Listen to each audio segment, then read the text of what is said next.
వరుణ యాగము చేసిన రోజుననే ఈ రోజు వర్షము రావాలంటే వర్షము రప్పించినారు ఆనాటి వాళ్ళు అని చెప్పి సభాముఖంగా వచ్చింది. పద్యం కూడా అటువంటిదే, ప్రతిది కూడా అటువంటిదే. నీవు నేర్చుకోగలగాలి, నీవు చెప్పుకోగలగాలి. కానీ మన సాంప్రదాయాన్ని మనమే చెప్పుకోలేనటువంటి స్థితిలో ఈనాడు మనము ఏమైపోయినామంటే వెళుతూ ఉన్నాం. కాబట్టి అందుగురించే నీ లోపల ఒక గొప్ప శక్తి ఉన్నది, నీ చేతిలో ఒక గొప్ప విలువ, ఒక ఆయుధం ఉన్నది. ఏమ ఆయుధము? ఈ రాజ్యాన్ని ఎవరు పరిపాలన చేయాలి? ఎటువంటి వాళ్ళు పరిపాలన చేయాలి? ఎటువంటి వాళ్ళు పరిపాలన చేయాలి? ధర్మము తెలిసిన వాళ్ళు పరిపాలన చేయాలి. దేశము సనాతనమైన సంస్కృతి తెలిసిన వాళ్ళు ప్రయత్నం రాజ్య పరిపాలన చేయాలి. ఈ దేశంలో ఉండే వేదాలను గౌరవించిన వాళ్ళు రాజులు కావాలి. ఈ దేశంలో ఉన్న ఆశ్రమాలను, గురువులను, తర్వాత పీఠాధిపతులను, ఆ తర్వాత సత్సంగంలో ఉన్నటువంటి సాధు సత్పురుషులను గౌరవించిన వాడు రాజాధినేత కావాలి. కాబట్టి ఎవరికి ఓటు వేయాలి? నీ లోపలనే ఉన్నది ఆ శక్తి అని చెప్పి సభాముఖంగా నేను తెలియజేసుకుంటున్నాను. మీరు చాలా మంది ఇప్పుడు ఏం చేస్తున్నారో తెలుస్తున్నా, అరే ఒక అమ్మాయి ఉన్నది, 18 ఏళ్ల వయసు వచ్చింది, చక్కగా మరి ఆమెకు పెళ్లి చేయాలని అనుకుంటే ఏం చేస్తారు తెలుసునా? మంచి ముహూర్తం చూస్తారు, మంచి లగ్నం చూస్తారు, అంతకంటే మొదలు ఈడు జోడు చూస్తారు. తర్వాత వాడు ఎన్ని లక్షలు సంపాదించుండని చూస్తారు. ఎట్లా ఎన్ని లక్షలు సంపాదిస్తున్నాడు, ఏ ఉద్యోగం చేస్తున్నాడు అని చూస్తాడు. అని మూర్ఖుడా, నీ దగ్గర ఉన్నటువంటి ఒక బిడ్డనే జీవితాంతం పాటు ఆనందంగా ఉండాలని అనుకుంటే అన్ని రకాలుగా చూస్తున్నావుడా? తెలివి లేనోడా? నోటుకు నీవు ఏమైపోతున్నావు అంటే అమ్ముడుపోతున్నావు. నీ చేతి వేలును నీవు ఏం చేస్తున్నావు ఇది పనికిమాలిన వేలు అని చెప్పి ఎవడు సరదాపితే వానికి ఓటేస్తున్నావు, ఎవడు కన్ను దాపితే వానికి ఓటేస్తున్నావు, ఎవడు డబ్బులు ఇస్తే వానికి ఓటేస్తున్నావు. మరి జీవితమంతా కూడా ఈ లోకమంతా కూడా కళ్యాణకరం కావాలి అంటే ఒకడు రావాలి, ఒక ధర్మాత్ముడు రావాలి, ఒక వీర్యవంతుడు రావాలి, ఒక తేజోవంతుడు రావాలి అని అనుకుంటే ఈ ప్రచారాలు కాదు ముఖ్యం. నీ హృదయంలో ఉన్న ఆత్మ జ్యోతిని అడిగి, ఆ ఆత్మానుసంధానం అడిగి నీవు ఓటు వేయగలిగితే ఈనాడు ధర్మం అనేది నిలుస్తుంది అని చెప్పి సభాముఖంగా మీ అందరికీ. కాబట్టి ఇంతకుముందు మా దేవస్వామి అన్నాడు, ఎందుకంటే రాముడిని ప్రతిష్టాపన చేసినాడు ఆ మహానుభావుడు. అది ఊక మామూలు విషయం కాదు. 600 సంవత్సరాల చరిత్ర లోపల ఇప్పటికి వరకు కూడా ఈ చరిత్ర మళ్ళీ జీవితాంతం పాటు కూడా ఇప్పటి వరకు కూడా మన మనమళ్ళు మనవరాళ్ళ వరకు కూడా ఎవరో ఒక మహానుభావుడు ఉండేవాడట, ఆయన ప్రతిష్ట చేసినాడట, నిజంగా ఆయన దేవదేవుడయా అని చెప్పి అప్పటి వాళ్ళందరూ కూడా అనుకుంటూ ఉంటారు. కానీ ఆనాడు నిజంగా చెప్పాలంటే ఆనాడు రాజరాజేశ్వరానంద స్వామి వారి యొక్క మహిమను ఎవరు కూడా తెలుసుకోలేకపోయినారు. ఆయన ఇప్పుడు ఏమైనాడో తెలుసు, సూక్ష్మంలో ఉండి అంతా చూస్తూ ఉన్నాడు. ఆయన అంతా చూస్తూ అంతా చేస్తూ ఉన్నాడు. ఇంతమంది మేము రాగలిగినామంటే మాలో ఉన్నటువంటి చైతన్యం అంతా ఎవరిదని అనుకుంటున్నారు? ఆ రాజరాజేశ్వరానంద స్వామి వారి యొక్క మహిమ వల్లనే మేము రాగలిగినాము తప్ప మీ గురించి మేము రాలేదు. అందుగురించే గుర్తుపెట్టుకోండి, ఆత్మ చైతన్యం అంతా గొప్పది. మహానుభావులంతా కూడా ఈనాడు శృంగేరి గాని ఈనాడు బ్రహ్మంగారు ఒక్క మాట చెప్పినాడు, ఒక్క మాట చెప్పి నేను పూర్తి చేయడానికి నేను ప్రయత్నం చేస్తా. ఎందుకో తెలుసునా? వాస్తవికంగా గమనిస్తే గురుసేవ ఎంత గొప్పది అని ఒక్క మాట చెప్పినాడు ఆయన కలజ్ఞానం రాస్తూ. ఒక్కటే ఒక మాట అన్నాడు, సన్యాసులు అంటే ఎంత గొప్పవారు, జపం అంటే ఏమి, గురుసేవ అంటే ఎంత గొప్పది. ఒక్కటే ఒక్క మాట చెప్పినాడు ఆయన. ఏమంటాడో తెలుసునా? రోషముడు పగలదు కాషాయ వస్త్రంబు, రోషముడు పగలదు కాషాయ వస్త్రంబు, శాంతి నివ్వగలదు జపము తపము, శాంతి నివ్వగలదు జపము తపము, సర్వమీయగలదు సద్గురు సంసేవ, కళికాంబహంస కళికాంబ. ఎంత అద్భుతమైనటువంటి పద్యం చెప్పినాడు. జీవితం లోపల ఎన్నడూ కూడా మీరు మర్చిపోకండి. ఈనాడు చెప్పాం, గుర్తుపెట్టుకోండి, కాషాయ వస్త్రం ఇక్కడ కనపడినా నీవు నమస్కారం పెట్టగలవు. ఎందుకో తెలుసునా? అటువంటి త్యాగము, అటువంటి వైరాగ్యము రావాలంటే మళ్ళీ జన్మ ఎత్తాలి. మీరు బాగా గుర్తుపెట్టుకోండి, 100 జన్మలు ఎత్తినా కూడా ఒక కుటుంబం లోపల ఒక కాషాయ వస్త్రము వేసుకున్నటువంటి ఒకడు పుట్టడము అసంభవం అని చెప్పి మనకు శివపురాణం చెప్పింది. ఏ పురాణము? శివపురాణం చెప్పింది. అందుగురించే రోషముడు పగలదు కాషాయ వస్త్రము, రోషము, అహంకారము ఇవన్నీ కూడా తొలగిపోవడానికే దాన్ని వేసుకుంటాము. అంతేకాదు మీరు బాగా గుర్తుపెట్టుకోండి, వాడు నిజంగా చెప్పాలంటే ఇంటి దగ్గర వాడు అసలు నిజంగా ఒక చీపురు గట్ట కాదు కదా, తాను తిన్నటువంటి గిన్నె కూడా తాను గడవడు. కానీ పెద్ద కోటీశ్వరుడు. కానీ ఆశ్రమానికి రాగానే వాడు ఏం చేస్తాడో తెలుసిన? చీపురు కొట్టి ఊడుస్తాడు. ఇది సన్యాసులకు ఉండేటటువంటి గొప్పతనం ఉంది. ఎవరు వచ్చినా ఎటువంటి వాడు వచ్చినా వాడు జడ్జి గాని వాడు రాజకీయ నాయకుడు కానీ ఎవడు రాని ఆశ్రమానికి రాగానే వాని అహంకారం అంతా కూడా ఉడిగిపోతుంది. అటువంటి గొప్ప శక్తి ఎవరిలో ఉన్నదంటే గురువులో ఉన్నది. ఎవరిలో ఉన్నది? ఆ వస్త్రంలో ఉన్నది. అందుగురించే శాంతినివ్వగలదు జపము తపము. శాంతి అనేటటువంటిది రావాలంటే నీవు జపం చేయాలి. ఏం చేయాలి? యజ్ఞానం జప యజ్ఞం వస్తుంది. చెప్పట్లు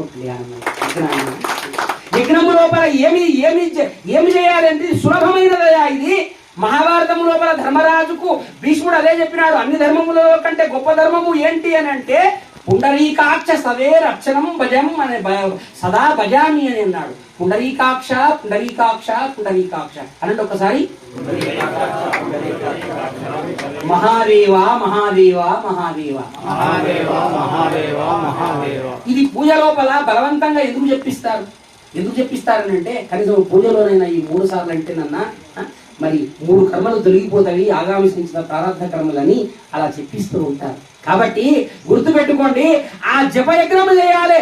ఆ జపయజ్ఞం వలన జపము తపము చేయాలి. తపం అంటే తప్పించిపోవడము అని అర్థం కాదు. మీరు బాగా గుర్తుపెట్టుకోండి, మనసులో ఉండేటటువంటి మాలిన్యం అంతా కూడా తొలగించుకునాలి. ఇంతకు మొదలు ఏమనంటే మీ శరీరంలో ఉన్నటువంటి మాలిన్యం అంతా తొలగిపోవాలంటే ఏం చేయాలంటే లైబాయ్ సబ్బులు పెడితే లక్ష సబ్బులు పెడితే అబ్బబ్బబ్బా మక్ మక్ మక్ మక్ మక్ సువాసన వస్తుంది, ఇది బాగుంది అని అనుకుంటారేమో. అది కాదు, లోపల ఉండేటటువంటి ఆ యొక్క మాలిన్యం తొలగాలి. లోపల ఉన్న మాలిన్యం తొలగాలంటే ఏమి చేయాలి అని అంటే మనకు శాస్త్రం చెప్పింది. ఏమి చేయాలట? దానేన భోగి భవతి. దానం చేయడం వలన ఐశ్వర్యవంతుడు అవుతాడట.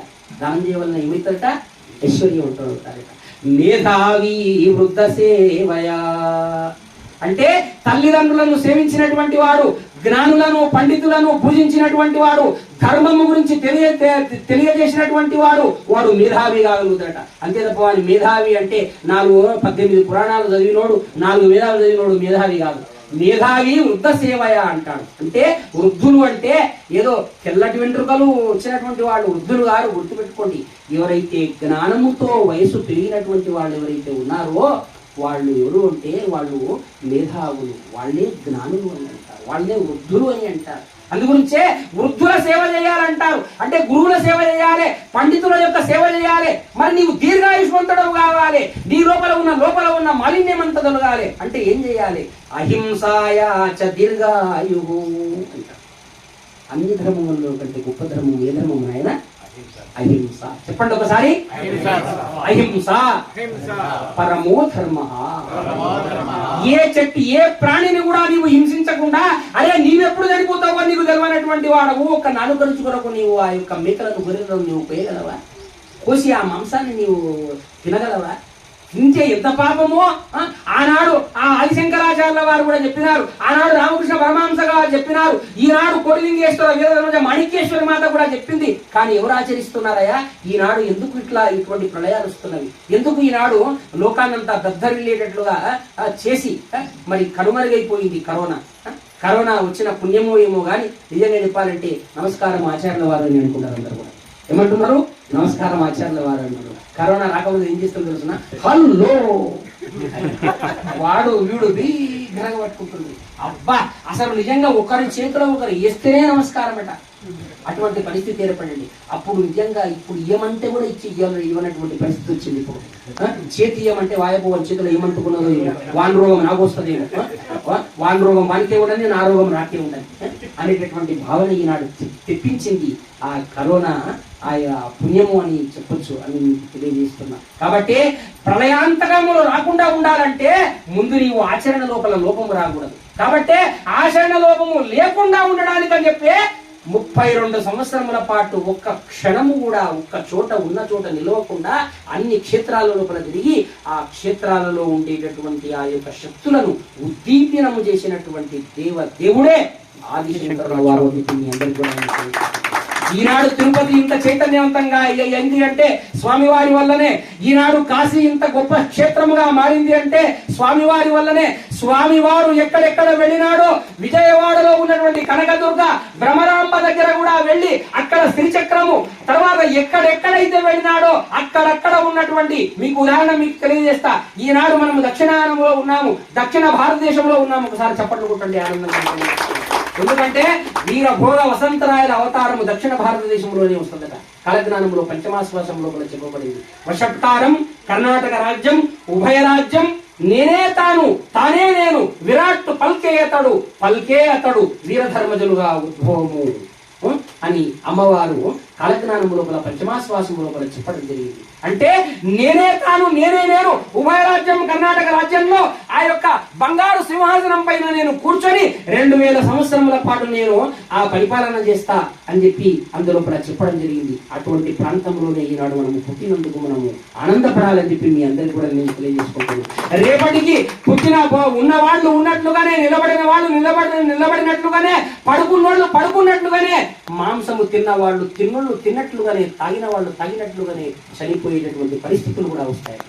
అమ్మగారు జీవ సమాధి అయ్యేటటువంటి సమయంలో అమ్మగారు వెళ్ళినప్పుడు మేము అడిగినాము, అమ్మా మరి ఇంత పెచ్చు పెరిగిపోతున్నది కదా, ఈ అధర్మం అంతా ఈ యొక్క హింసాత్మకమైనటువంటి సంఘటనలు ఇవి ఎప్పుడు ఇవన్నీ కూడా లుప్తమైపోతాయమ్మా, ఎప్పుడు క్షీణించిపోతాయి అంటే, నాయన మీరు చేసే ప్రచారం మీరు చేయండి నాయన, నేను లోపలికి పోయేది అందుకొరకే అని చెప్పింది. చెప్పండి కొట్టండి అని.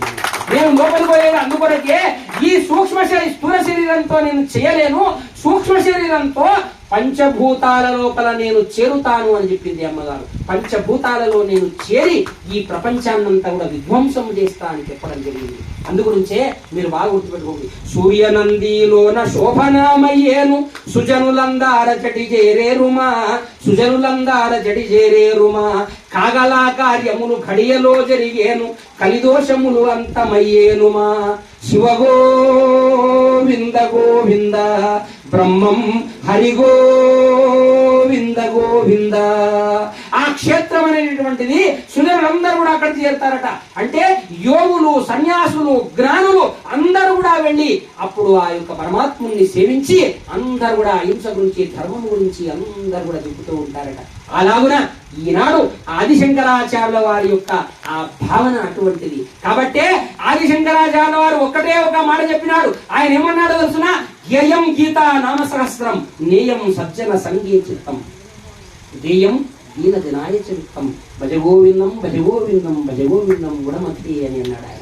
అంటే అరే ఎల్లప్పుడూ కూడా భగవన్ నామాన్ని నోటితో పలుకుతూ ఉండరా నాయన, అది విష్ణు సహస్రనామాలు గాని శివ సహస్రనామాలు గాని ఏ నామమైనా పర్వాలేదురా నాన్న, ఎప్పుడు నీవు ఆ భజన లోపల ఆ యొక్క నామస్మరణ లోపల నీవు అంకితముగా నేయం సజ్జన సంగీ చిత్తం. స్నేహం చేస్తే ఎవరితో చేయాలి స్నేహం? ఎవరితో చేయాలమ్మా స్నేహం? చెప్పండి, ఎవరితో చేయాలమ్మా? పండితులతో, గురువులతో, మేధావులతో స్నేహం చేయండి. నీకంటే జ్ఞానము కలిగిన వాడితో స్నేహం చేయండి. నీకంటే జ్ఞానము కలిగిన వాడు చిన్నవాడైనా వాడిని గౌరవించి వాడితో నీవు స్నేహం చేస్తే నీవు కూడా అటువంటి వాడుగా మారడానికి అవకాశం ఉంటుంది. అంతేకాదు ధ్యేయం దీనజనాయ విత్తం. నీవు సంపాదించినటువంటి ధనాన్ని ఏం చేయాలి అంటే పేదలకు, పండితులకు, ఆశ్రమాలకు, తర్వాత జ్ఞానానికి ఇలా నీవు దాన్ని పాటుపడగా చేయగలిగితే గత జన్మ లోపల చేసుకున్నటువంటి పాపాలన్నీ కూడా పరిహారమైపోయి ఆ తర్వాత నీకు శుద్ధమైన జన్మ వస్తుంది. మళ్ళొచ్చే జన్మ ఎట్లా వస్తుంది అంటే ఎట్లొస్తుంది మళ్ళొచ్చే జన్మ అంటే గొప్ప ధనవంతుడి ఇంట్లో పలుకుతాడు. ఆ ధనవంతుడు కూడా ఎట్లా ఉంటాడు? వాడు జ్ఞానవంతుడై ఉంటాడు. ఎట్లా ఉంటాడు? జ్ఞానవంతుడై ఉంటాడు. అప్పుడు నీకు ఏమున్నది అంటే కేవలము దానము, ధ్యానం, ఈ రెండు తప్ప ఇంకేం లేకుండా. మీరు చూడండి, ఎంతో మంది ఈనాడు కోటీశ్వరులు ఉన్నారు, కానీ ఏం చేస్తారు తెలుసా? ఒక్క 10 రూపాయలు కూడా వాళ్ళు దానం చేయనటువంటి బుద్ధి ఈనాడు ఈ లోపల ఉన్నారు. ఉందా లేదా?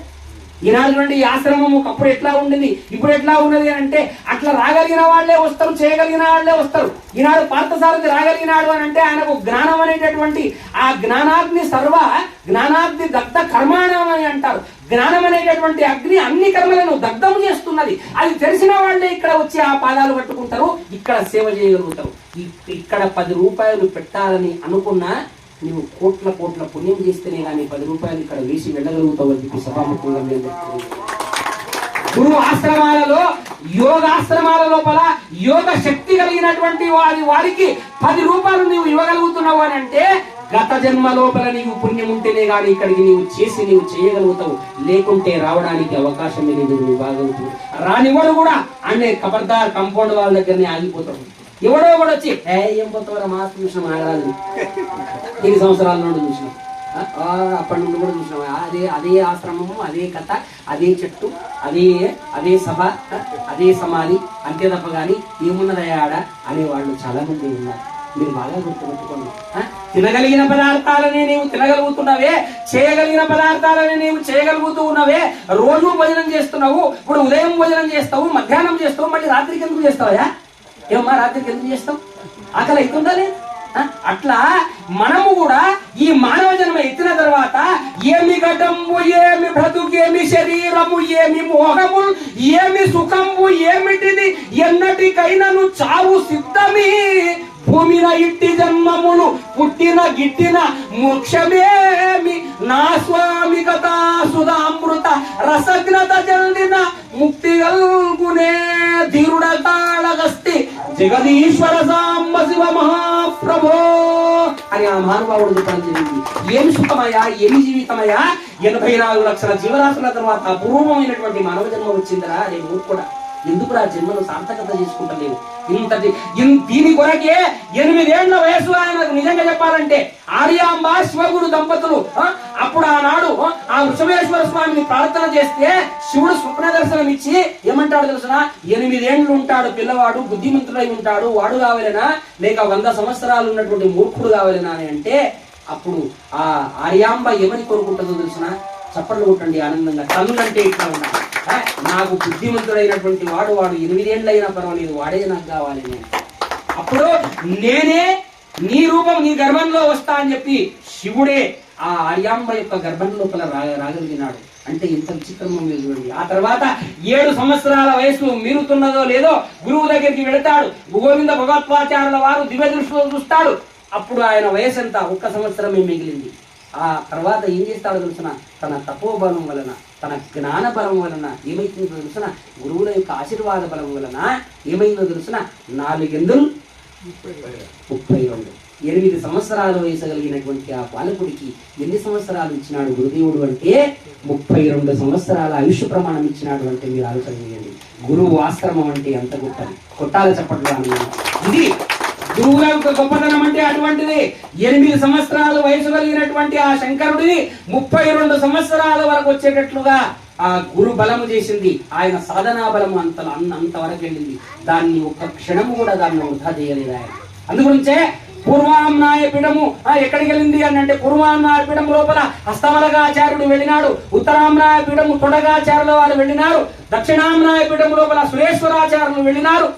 ఇలా 4 పీఠాల లోపల 4 శిష్యులనిచ్చి రత్నాలలాగా వాళ్ళ నుంచి సర్వజ్ఞ పీఠము లోపల పట్టాభిషిక్తుడైనటువంటి దేవుడు ఆదిశంకరాచార్యుల వారు అంటే కూడా నేను తెలియజేసుకుంటున్నాను. కాబట్టి ఈనాడు విద్యా శంకరానందగిరి స్వామివారి యొక్క ఆశ్రమం ఎక్కడున్నది? స్వామివారి యొక్క దేవాలయం ఉన్నది. అక్కడనే శారదాంబ దేవాలయం ఉన్నది. అక్కడ శృంగేరి వెళ్ళినాడు మా యొక్క సోదరుడు. నిజంగా నన్ను తీసుకెళ్తానని అన్నాడు. కానీ ఇక్కడనే నేను ఆ యొక్క ఆలయాన్ని నేను దర్శించుకున్నా ఈ రోజు అని చెప్పి సభాముఖంగా నేను తెలుసుకున్నాను.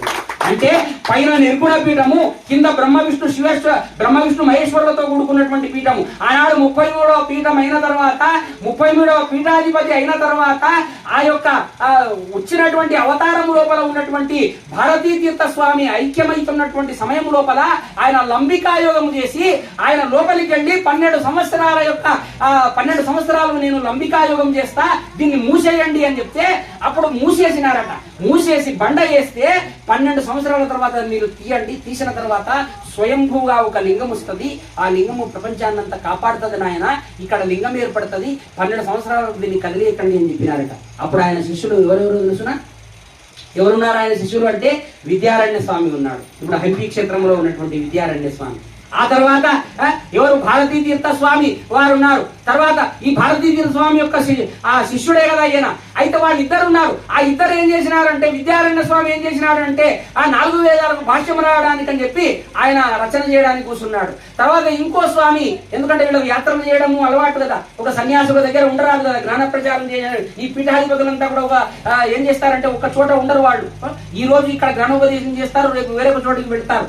ఒకసారి చప్పట్లు కొట్టండి ఆనందంగా. ఎందుకంటే ఈ మహానుభావుడు వచ్చినాడు కాబట్టి వారే శంకరులు అన్నటువంటి భావన మన ఉదయంలో రావాలి. అయితే ఈ జ్ఞాన ప్రచారం కొరకు వచ్చినారు కాబట్టి ఆయన జ్ఞాన ప్రచారానికి వెళ్ళినాడు. 3 సంవత్సరాలు గడిచిందట. ఆ గ్రామంలో ఉన్నటువంటి వాళ్ళంతా కూడా అనుకున్నారట, అదే ఏం చేయాలి, ఇప్పుడు ఆ స్వామి ఎక్కడ వాయి, ఈ స్వామి ఇక్కడ వాయి. ఈయనేమో ఇక్కడ భూగృహంలో కూర్చున్నాయి. ఎవరు 12 సంవత్సరాలు ఎవరు కూడా బయటికి తీయరాదు, అక్కడ తాకరాదు అని చెప్పినారట. అయితే అప్పుడు అక్కడ ఉన్నటువంటి వాళ్ళంతా ఏం చేసినారంటే స్వామి ఏం చేస్తున్నాడో చూద్దాము అని చెప్పి 3 సంవత్సరాల తర్వాత బండ తీసినారట. చూడండి, మూర్ఖులు అంటే ఇట్లా ఉంటారు, అజ్ఞానులు అంటే ఇట్లా ఉంటారు. ఎప్పుడైతే బండ తీసినారో బండ చూస్తే ఏం కనపడుతుంది, లోపల స్వామి లేడట. జగలో సద్గురునాథ స్వాముల వారికి స్వామి లేడు, స్వామి లేడు కదా అని అనుకున్నారు. మళ్ళీ బండ మూసిండ్రు. స్వామి ఎక్కడ పోయిండు అని అంటే ఆయన లంబికా యోగాన్ని చేసి శాస్త్రాల గమనమునందు ఆ హంసను నిలిపి ఆయన ఏం చేస్తున్నాడు అని అంటే ఆ తపోనిష్ట లోపల ఉండిపోయినాడు. ఆయన ఆ యొక్క శరీరం కనపడకుండా చేసినాడు ఆయన. ఆ తర్వాత విద్యారణ్య స్వామికి స్వప్నములో కనపడి, తీరా విద్యారణ్య నీకు చెప్పినాను కదరా 12 సంవత్సరాల వరకు ఈ యొక్క కాపాడుకుంటూ ఉండండిరా, ఇందులో స్వయంభూ లింగం ఏర్పడుతుంది అని చెప్తే మీరు వినకపోతుంది. ఎవరో తెలిసి చూసినారు, ఇప్పటికే ఇది ఆగిపోతుంది నాన్న. ఇదిగో నేను తయారు చేసినటువంటిది ఒకటి ఉన్నది కదా, అదే లింగం తయారు చేసినటువంటిది ఉన్నది కదా, ఆ లింగాన్ని ఇక్కడ ప్రతిష్ఠ చేయండి అని అంటే అప్పుడు విద్యాశంకరానంద స్వామి దేవాలయం ఉన్నది కదా ఇప్పుడు శృంగేరి లోపల, అక్కడ ఉన్నటువంటి లింగమే ఆ లింగము అని చెప్పి సభాముఖంగా మీ అందరికీ కూడా తెలియజేసుకుంటాను. కాబట్టి భక్తులారా, ఇటువంటి పండుగలను ఇంత ఆనందంగా మనం జరుపుకోవాలి. ఇటువంటి అమృత వాక్యములను మీరు వినగలగాలి. అలా వినగలిగి మీరు ఆచరించగలిగి ఉండాలి. ఆ ఆచరణలో మీరు ఒక్కటి ఆచరణలో పెట్టగలిగిన నాడు ఈ యొక్క భారతదేశం అంతా కూడా సనాతనమైనటువంటి భారతదేశము కాగలుగుతుంది. కాబట్టి ప్రపంచం లోపల ఎంత గొప్ప వాళ్ళైనా కూడా ఆనాడు నిజంగా గుర్తు, ఇన్ని పీఠాలున్నవి, ఇన్ని మఠాలున్నవి, ఇంత ఉన్నా కూడా ఇంతమంది దుర్జనులు మన యొక్క సనాతన సంస్కృతి పైన ఇంత ఘోరమైనటువంటి కలహాలు ఏర్పాటు చేసి ఈ యొక్క మతాన్ని తొక్కి పారవేద్దామని ఎంత అనుకున్నప్పటికీ కూడా ఇన్ని వేల సంవత్సరాలైనా చెక్కు చెదరకుండా ఉన్నటువంటి ధర్మము సనాతనమైన మన హైందవ ధర్మము అని చెప్పి మీ అందరికీ కూడా నేను తెలియజేసుకుంటూ ఉన్నాను. భారతదేశము వేదాల పట్టువమ్మ, యజ్ఞ యాగాది క్రతువుల కటపట్టు, పెక్కు అవతారములు గల్ల పెద్ద తల్లి, నీతి నియమాల రూపు ఈ త్యాగభూమి. అరే నీతి నియమాలకి ఇది త్యాగభూమి రానన్నా. ఈనాడు ఎవడయా దీన్ని కదిలించేటటువంటి మనగాడు ఎవడు కూడా లేడు. మీరు బాగా గుర్తుపెట్టుకోండి. నీలో బుద్ధి మారాలి. నీలో ఏం మారాలి? బుద్ధి మారాలి. నీ లోపల శక్తి ఉన్నది. ఆ శక్తి నీవు ఏం చేయాలంటే అది ప్రచురితము కావాలి అని అంటే ధర్మానికి కట్టుబడి ఉండేటటువంటి స్థితిని నీవు ఏర్పాటు చేసుకొని వాళ్లను నీవు ఉన్నతోన్నతమైనటువంటి పదవుల లోపల ఉండేటట్లుగా నీవు చేయగలిగితే ధర్మ ప్రతిష్ట కలుగుతుంది అని చెప్పినటువంటి మహానుభావుడే ఆదిశంకరుల వారు అని చెప్పి మీ అందరికీ కూడా నేను తెలియజేస్తూ ఈ సదవకాశాన్ని ఇచ్చినటువంటి ఆ శివానంద స్వాముల వారు, రాజరాజేశ్వరానంద స్వాముల వారి యొక్క పరంపరలో ఉండేటటువంటి నాగరాజు అన్నగారు, ఆ తర్వాత ఈ నిజంగా చెప్పాలంటే ఇంత గొప్పగా ఈనాడు సాక్షాత్తు ఆదిశంకరులే వచ్చినారు అన్నట్లుగా వారు అలతి పదాల లోపల వాళ్ళ ఆ కథను చెబుతూ ఉంటే నిజంగా ఆ పూర్ణానది ఇక్కడికే వచ్చిందేమో, ఆ పూర్ణానదిలో మనము స్నానం చేసినామేమో అన్నంతగా ఆనందంగా మనకి ఈనాడు స్వామీజీ వారు మనకు తెలియజేయడం జరిగింది. ఒక్కసారి ఆనందంగా చెప్పండి కొట్టండి. ఇక అమృత వాక్యాలు చివరగా మనకు అందించడానికి మనకు అమ్మగారు కూడా మాతాజీ రూపం లోపల రావడం జరిగింది. కాబట్టి అందరూ కూడా ఆ అమ్మవారి యొక్క అమృత వాక్యాలను అందుకొని అందరూ కూడా ఆనందపడుతూ ఆ శంకర జయంతి యొక్క శంకరుడి యొక్క వాక్యాలను అనుసరిస్తూ అహింసా ధర్మంలో మీరందరూ కూడా ఉండి పునీతులు కావాల్సిందిగా తెలియజేస్తూ స్వస్తి.